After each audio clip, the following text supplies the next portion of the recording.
Et nous voilà partis pour étudier pour les grandeurs, les vals et les deux mains. On est motivé. Tout d'abord, il s'agit de maîtriser les préfixes des grandeurs. Il s'agira également de faire des conversions de mesures. On doit pouvoir comparer des grandeurs, comparer des volumes, des surfaces, tout ça, des durées. On doit pouvoir calculer des grandeurs, pouvoir calculer une durée, pouvoir calculer un prix. On doit pouvoir fractionner un objet, représenter des fractions, transformer une fraction en nombre décimal, additionner, soustraire, comparer des fractions.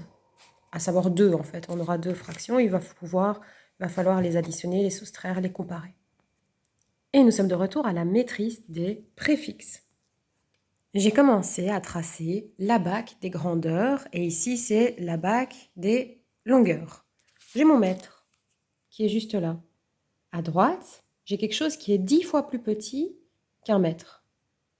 Donc j'ai un mètre que j'ai coupé en 10 parties. 1, 2, 3, 4, 5, ta. Et ce dixième, c'est le décimètre. Si maintenant je prends mon décimètre et que lui, je vais le couper en 10 petites parties et que je prends la toute petite partie, c'est un centimètre. Et ce centimètre, je vais le diviser en plein de micro-petites parties. Ça me donne 1 millimètre.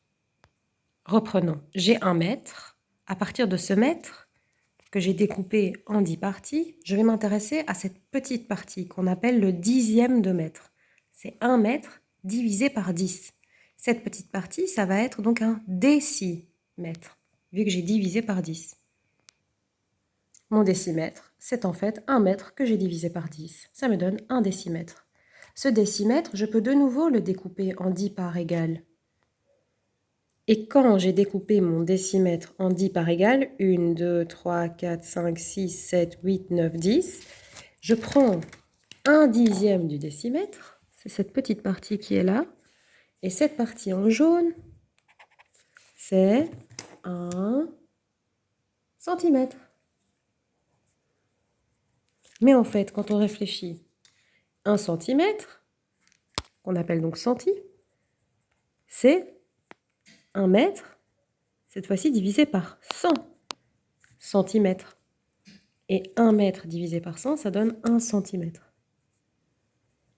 Et la blague, c'est que on doit aussi comprendre que 1 centimètre, c'est un décimètre qu'on a divisé par 10. 1 décimètre divisé par 10, c'est 1 centimètre. D'accord? Ça nous laisse comprendre que 1 décimètre, ce n'est rien d'autre que 10 centimètres. Comme quand on a construit les cubes et que je vous ai demandé de faire des cubes qui auraient des côtés de 1 décimètre de long, donc 10 centimètres. Sur une vraie latte, ça, c'est 1 décimètre. C'est souvent la taille d'un pouce. Voilà. 10 centimètres, c'est 1 décimètre. Ou la paume de la main. Et ça nous fait comprendre aussi que 1 mètre, ce n'est rien d'autre que 100 centimètres. D'accord? Et ce centimètre, je peux de nouveau le découper en tout petits morceaux. Et ces petits morceaux, ce seront des millimètres. Donc si je divise le centimètre en 10 parties, j'ai 1 millimètre. Et donc,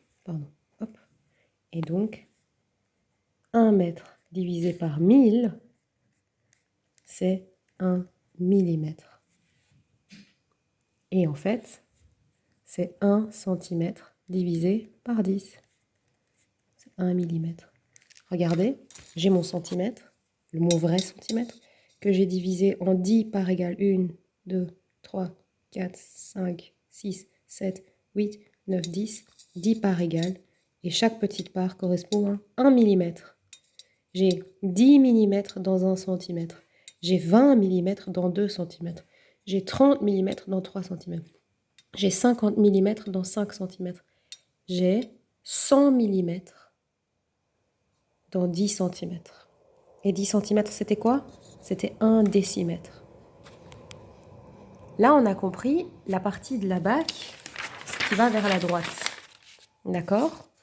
on comprend très vite que si j'ai 1 mètre, alors j'ai 100 centimètres. Si j'ai 1 mètre, alors j'ai 10 décimètres. Si j'ai 1 mètre, alors j'ai 1000 millimètres. Et ça fonctionne dans l'autre sens aussi, pour rappel, hein. On va dire que j'ai 1 mètre, ça veut dire que je n'ai même pas de décamètre. J'ai 0,1 décamètre. Pourquoi? Parce qu'en fait, un décamètre, c'est 10 fois plus grand qu'un mètre. Un décamètre, ce sont 10 mètres. Donc si j'ai 1 mètre, je n'ai qu'un dixième. Reprenons. Un décamètre, ce sont 10 mètres. 1 mètre, 2, 3, 4, 5, 6, 7, 8, 9, 10. Comme tout à l'heure quand on a dit qu'un décimètre, ce sont 10 centimètres. Et bien là, on vous dit qu'un décamètre, ce sont 10 mètres. Là, on comprend qu'en fait, le petit préfixe déca signifie 10 fois plus grand qu'un mètre. Donc 10 fois plus grand, et quand on dit décamètre, c'est 10 fois plus grand qu'un mètre. Alors que tout à l'heure, quand on a dit déci, c'était 10 fois plus petit, vu qu'on ne faisait pas fois 10, on faisait diviser par 10. Déci signifie 10 fois plus petit. Donc si on a un décimètre, il est 10 fois plus petit qu'un mètre. Si on a un qu'est-ce qu'on pourrait dire? Décilitre, c'est 10 fois plus petit qu'un litre. Un décigramme, 10 fois plus petit qu'un gramme. Maintenant, là, on parlait des décas. Déca, c'est 10 fois plus grand. Décagramme, 10 fois plus grand qu'un gramme. Décalitre, 10 fois plus grand qu'un litre. Et on va continuer avec les autres préfixes. On a également l'hectomètre, hecto, qui signifie alors 100 fois plus grand. Si j'ai 1 mètre et que je veux savoir que mon unité, ce sont les hectomètres, mon unité, elle est là, je mets une virgule et je mets des zéros jusqu'à arriver à mon mètre. 1 mètre, 1 mètre, ce sont 0,01 hectomètres. C'est logique vu qu'un hectomètre est 100 fois plus grand. Dans un hectomètre, il y a 100 mètres. Dans un décamètre, il y en avait 10. Dans un hectomètre, il y en avait 100. Et dans un kilomètre, et là je vais l'écrire autrement, dans un kilomètre, il y a combien de mètres? Il y en a 1000. Dans un hectomètre,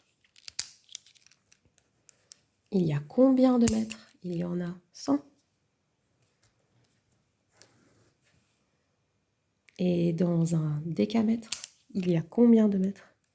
Il y en a 10. Et dans un décimètre, il y a combien de mètres? Il y en a 0,1. Parce qu'en fait, il n'y en a même pas un dans un décimètre, vu que c'est 10 fois plus petit. Et là, on a aussi revu comment on utilise la BAC. Et en guise de résumé, on a le mètre, et 10 fois plus grand, on a déca, c'est la dizaine en fait. Hecto, c'est la centaine, c'est 100 fois plus grand. Et kilo, c'est le millier, c'est 1000 fois plus grand. Et le mètre, si on le divise en différentes parties, si on le divise en 10 parties, en dixièmes, alors c'est le déci. Si on le divise en 100 parts égales, c'est le centi. Et si on le divise en 1000 parts égales, c'est le milli. Comme le nombre 1, qui quand je le divise en 10 parts égales, j'ai des 0,1, 0,1, 0,2, 0,3, etc. Si je le divise en 100 parts égales, j'ai des centièmes, 0,01, 0,02, 0,03, nanana, hein, et puis j'ai 1, donc j'arrive à 0,99, et puis j'arrive à 1. Et les milli, c'est divisé par 1000. Voilà, voilà, c'est des millièmes. Millimètres, c'est des millièmes de mètre.